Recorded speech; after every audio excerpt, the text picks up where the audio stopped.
Hey y'all, Monk Joseph here with the Broken Buddha.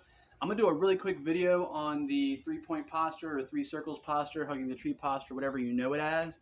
I highly encourage you to go on to taichiworld.com and get either Eli or Earl Monahue's video on the Qigong 1 is what it would be called, Foundations of Qigong, and then I think the other one is just Qigong by Earl. Anyway, I'm making this video just really quick because I know somebody who's kind of broken and needs to heal and asked me to make a video for them for this. But again, it's not going to be solid and complete. So you have to know something about Qigong to start with because it's not that simple. I can't just show you a sequence and you're going to go into some type of advanced healing state. It takes time to practice these things. And every time you practice Qigong, it's kind of like the practice of medicine. People don't perform medicine, they practice medicine. That's why it's called the practice of medicine. And you are practicing medicine by standing in your Qigong stance, right? So you're going to have, I'm going to go as quickly as I can with this. And like I said, I don't have a lot of time to get into this fully. It's very, very complex. So we'll start from the ground up and just see how far we go and how it turns out. So you want your feet perfectly straight, shoulder width or slightly less. I mean, you can go here and you're fine, but you really want to kind of get like a hanging effect as you're bending. You'll see what I mean later. And there's other videos on this too.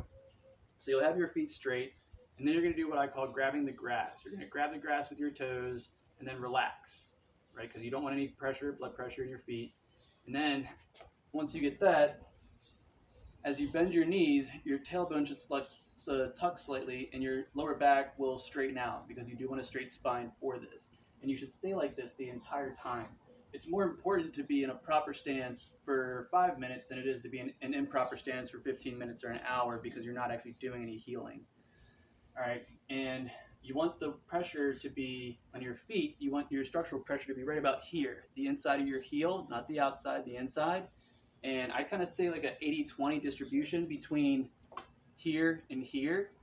So if you're crouched here and your feet, Charles are coming under, relaxed, you're going to feel it. If you go 90-10, you're leaning too far back and you'll feel the pressure in your shins. And then you just kind of want to rock forward. You can even push the upper part forward a little bit to get this balance, but you don't want any pressure or a lot of pressure on your Yang Chuan point, which is again this upper point here. All right, and then you also want to flex your glutes slightly. If there's any wiggle, you're not flexed enough. And if there's no wiggle at all, then they're too flexed. You want to find a sweet spot there, right? And then you're going to just hang it. If you do it right, people always get really funny about the knees over the toes and how far, what's too far, what's not far enough. If you're sitting right, if your glutes are flexed right and you're sitting right, you can't, if you go any further, you'd have to relax your glutes and bring your knees in. And maybe you should overflex to find out how far you can't go, because when you're fully flexed, you can't really go too much further down. Like this is it. You see me bouncing? I'm not bouncing because I want to bounce. I'm bouncing because I can't go any further down. All right.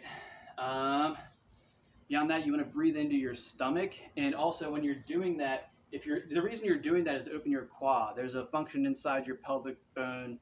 And when you open it, you'll feel it if you're doing it right. So when you're doing your stomach breathing, you'll feel a difference between when your quads open or closed. Again, this takes a lot of practice.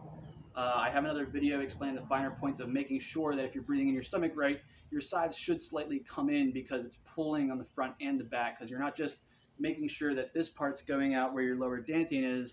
You also want to make sure that it's everywhere. You want to make sure that this is going out, your kidneys are slightly going out, and then your Huiyin cavity is slightly going out with your bum slightly clenched, right? Your Pupin muscle is slightly clenched, but not too much. And then again, you want your spine straight, and then you'll have your arms up. There's a lot of ways to do this. Again, I highly encourage you to look into the video to find out all the different ways you can hold your hands. There's also free curriculum that I will put in the comments section down here that you can access to help you understand this. They have some free books that you can look at. And then there's other things you can do. You can bring your hands in and out to build more chi. But specifically, I just want you to hold it there because you want to kind of pretend that while you're doing this, despite the flexion in your glutes and the pressure you'll feel in your legs and the heat in your legs, you kind of want everything to just like drip off your body, right? You want to feel like everything, all your skin and muscles is just dripping off. And if you feel any tension, you got to let that go. Beyond that, when your arms are up, if they're hanging right and your spine is right, you should have a slight concave in your chest, but don't make your chest concave. Also, with your head, you're gonna tilt in slightly, like you're gonna rock it in. You don't want to lean back, or it's really hard to explain. But when you do it right, the purpose is to open up these gates back here and to kind of rock it into place, and you'll feel it. So when you bend your waist, you're opening up your first gate that blocks chi. When you put your arms forward and relax, and your chest gets that slight concave, you're opening the second gate. And then when you have your head slightly tilted forward, you'll have your third gate open. These gates will stop your chi flow from going in the proper cycle that you need for your bioelectric function to go to heal you. Now, I don't necessarily care if you believe these things or understand these things. I danced around my room relentlessly. I think it was like Saturday, to the point where I got distracted and started messaging with somebody on Facebook. And then when I went to stand up, like my knee was so damaged from dancing because it had been so long. I was afraid I wasn't going to be able to walk the next day. And I was afraid I had like permanent structural damage.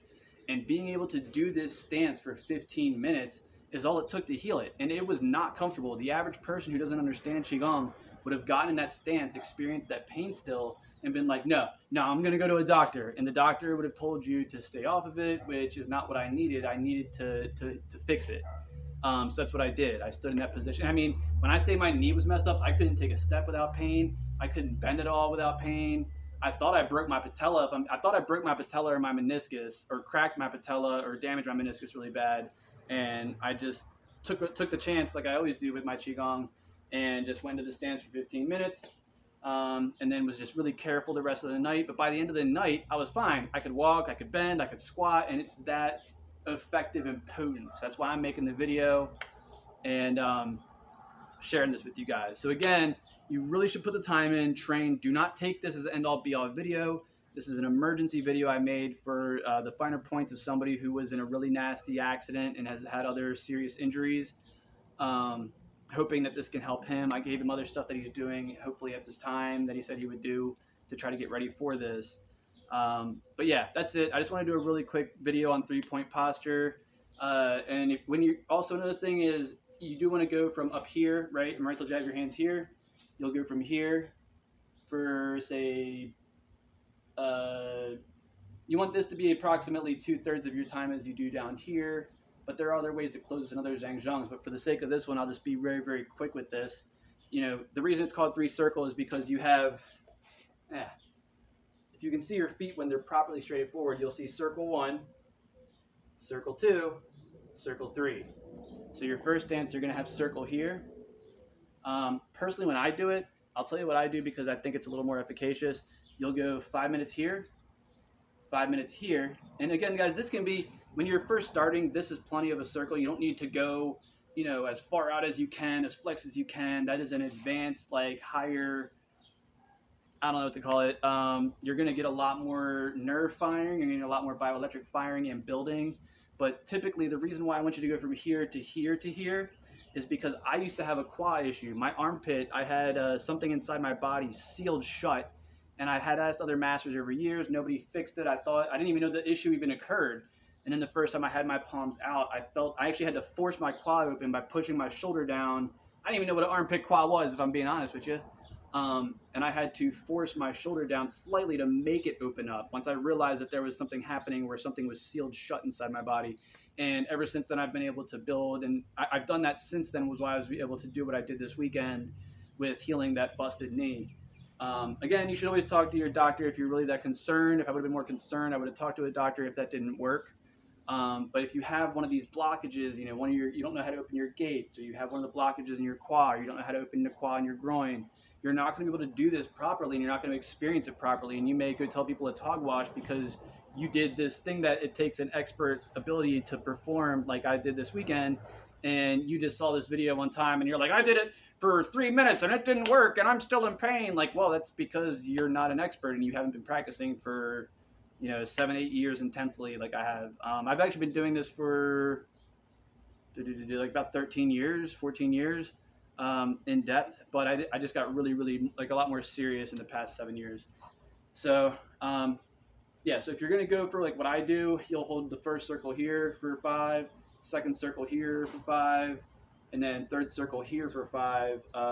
I like to do the visualizations like you're here, you're holding a ball, like an actual ball, and you're just kind of staring at it. Here, same thing, you're just holding the ball this way, getting ready to pass it, right? And then here, I like to pretend I have like super Dantian gut, or I'm holding a ball against my Dantian. And again, you see me bending, but you don't want your whole body to bend. You just want, I'm just doing that to create like a spring effect. It's called Sung in Tai Chi when you can get your body to lock in a certain energetic way. And you do want to get your lower half in that Sung state. And eventually you want to get your upper half in that Sung state when you figure out how to. But again, I hope this helps, dude. Like I did my best to try to get you a really quick explanation. It doesn't have to be 5 minutes. I would encourage at least starting with 2 minutes per stance. So once you get into the stance, you'll do 2 minutes here, 2 minutes here, 2 minutes here, and then there's two ways you can close this, right? You can either from here, you can either put right hand over left for men, left hand over right for women, with your Lao Gong point over top of your lower Dantian. Look these things up exactly where they were. It should be approximately 3 or 4 fingertips under your belly button or navel. And you can either squat 3 times and then do like a rub and a tap, or you can do the prescribed one out of the style that teaches us that I learned from, which is when you're done, you'll be here, all right? Very simple. Breathe in, come across, breathe out, cross your wrists over your coccyx, again, right over left for men, left over right for women, and then you will pick up each leg 5 times. And you'll if you understand how to experiment or sense chi, then you'll be able to understand how to do this properly. But after you're done and you have your hands behind your back again, 1, 2, 3, breathe in, breathe out, cross your hands, bring your feet together. You're gonna lift your leg up and then bring it to your chest, lift it as high as you can in front of you, then bring it to your chest and then set it down, left leg up, in, down. And then you'll do that 5 times each leg. Again, guys, this is a huge, quick, abridged version just for you to understand or maybe supplement your knowledge of the 3-point stance. It was made in an emergency. Like I said, if I didn't have people online being like, hey, man, I'm suffering, what do I do? And I'll send them to the thing, to the websites, but sometimes people don't have the capacity to just stop and go do something. You have to help them and get them functional and healthy enough to be able to process things. I mean, I always tell people the first thing you should always do in Qigong is sit with your legs crossed for 30 minutes with your tongue to your hard palate behind your mouth, like right here behind your teeth. There's a little tiny fleshy ball. You press your tongue to that ball, sit with your legs crossed. However you want to have your hands on your side or on your legs is fine. Having it here is fine. The important part is to cross your legs and put your tongue to your palate for 30 minutes because you need to drain what's called stagnated yang qi out of your head. So, and you can always tell when somebody has stagnated yang qi, like the guy I'm making the video for, and I was like, dude, you need to drain the qi, because he was like telling me 100 stories in 5 seconds, and I was like, this guy's got stagnated yang qi, and only half of it was making sense to me. And as soon as I said it, he was like, okay. So he went and tried it. I haven't heard from him since, and he was hitting me up every day suffering. So I'm hoping he tried it and stopped suffering so much. But yeah, check that out. And I'm gonna make a whole new series soon, where I'm gonna explain all these things of how to go through the process of how to heal your body soon, and how to just start the process. Not gonna be anything perfect. It's gonna be literally how to hit point 0 with your Qigong and your health. It's gonna be how to drain your yang qi, how to stretch the inside, the outside, and then how to balance your qi, and then how to build yang qi. So there you have it. I hope this helps the guy. I hope you enjoyed the information. Sorry it was like so fast talk, but I will put in the comments section a link for the free curriculum so you can study this off of taichiworld.com, and a link to the video that you need to fully understand this Qigong like to the max. I highly encourage you to check it out. This is not a substitute for that, guys. I can't say that enough. I am doing this, like I said, very, very quick to help get this guy to heal or start healing, and so he can ask me questions on adjustments. And you still should go get Eli Monahue's Foundations of Qigong off of taichiworld.com.